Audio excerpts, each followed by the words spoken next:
CUT UG 2026 का form भर दिया आपने और फॉर्म भरने के बाद लास्ट डेट भी समाप्त हो चुकी है और अब जाकर एनटीए ने शुरू किया है करेक्शन का ऑप्शन। अगर आपको फॉर्म भरते समय गलती कर दी है आपने तो आप उसमें सुधार करने का मौका आपको मिला है, आप उसमें सुधार कर सकते हैं, पर सारी चीजें आप नहीं बदल सकते। क्या क्या बदल सकते हैं, क्या नहीं बदल सकते हैं, ये एनटीए ने अभी रिसेंट में एक नोटिस जारी की है और नोटिस जारी करके उन्होंने बताया है। ये नोटिस आई है आज, ये नोटिस आई है और इस नोटिस में कहा गया कि आपका एग्जाम 11 से 31 मई के बीच में होगा, सीबीटी मोड पर एग्जाम होगा और साथ में इन्होंने ये भी कहा है कि आपका करेक्शन विंडो 9 से 11 तारीख तक चलेगा और उसके बाद आप करेक्शन नहीं कर पाएंगे।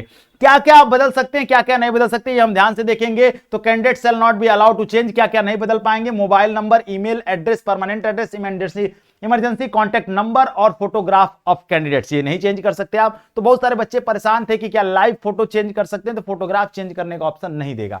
ठीक है, candidate shall be allowed to the change any one of the field, एक चीज बदल सकते हैं, कैंडिडेट नेम बदल लीजिए, फादर बदल लीजिए या फिर फादर नेम बदल लीजिए या फिर मदर नेम बदल लीजिए। ठीक है, सात में इनमें से कोई एक ही बदल पाएंगे। साथ में candidate shall be allowed to the change all field, इसमें सब कुछ बदल सकते हैं। क्लास 10th की डिटेल में कोई गड़बड़ी आ गई तो बदल लीजिए, क्लास 12th की डिटेल में गड़बड़ी आई तो बदल दीजिए। उसके बाद इन्होंने कहा है कि आप अपने परमानेंट और प्रेजेंट एड्रेस में भी चेंज ला सकते हैं, साथ में आप एग्जामिनेशन सिटी भी चेंज कर सकते हैं परमानेंट और प्रेजेंट एड्रेस के आधार पर। और एक चीज और इंपॉर्टेंट कहा है इन्होंने कि मीडियम ऑफ एग्जामिनेशन बदल सकते हैं, चाहे तो हिंदी ले लीजिए चाहे तो इंग्लिश ले लीजिए। अगर आपने गड़बड़ कर दिया तो उसे चेंज कर सकते हैं। इंग्लिश में तो पेपर रहेगा ही, अगर आप दूसरा लैंग्वेज लेंगे तो आपको उसमें भी पेपर मिल जाएगा। ठीक है, तो हिंदी में ले लेंगे तो पेपर हिंदी इंग्लिश दोनों में मिल जाएगा। साथ में candidate shall be allowed to change और all field, date of birth, gender, category, sub category और सिग्नेचर, ये भी आप चेंज कर सकते हैं।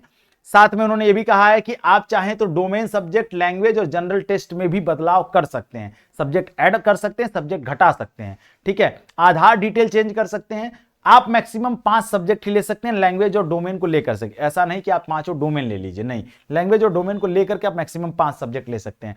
साथ में इन्होंने ये भी कहा है कि if there in impact on the fee then the additional fee will be charge applicable. ठीक है, जो भी आप सब्जेक्ट ऐड करेंगे तो आपका जो एडिशनल फीस लगेगा वो आपको देना पड़ेगा। हाँ, अगर आप रिड्यूस करते हैं सब्जेक्ट को तो आपको पैसा वापस नहीं दिया जाएगा, साफ साफ इन्होंने इसमें मेंशन कर दिया। और एक चीज और मेंशन किया है कि the only one time correction, सिर्फ एक बार आप करेक्शन कर सकते हैं, ये नहीं करेक्शन करके सबमिट किए फिर दोबारा करेक्शन करने जा रहे हैं, नहीं। तो ध्यान से करेक्शन करिएगा, ध्यान से इसको देखिएगा और ये आपको करने का ऑप्शन दे दिया गया है, तो आप फाइनली ये करेक्शन कर सकते हैं।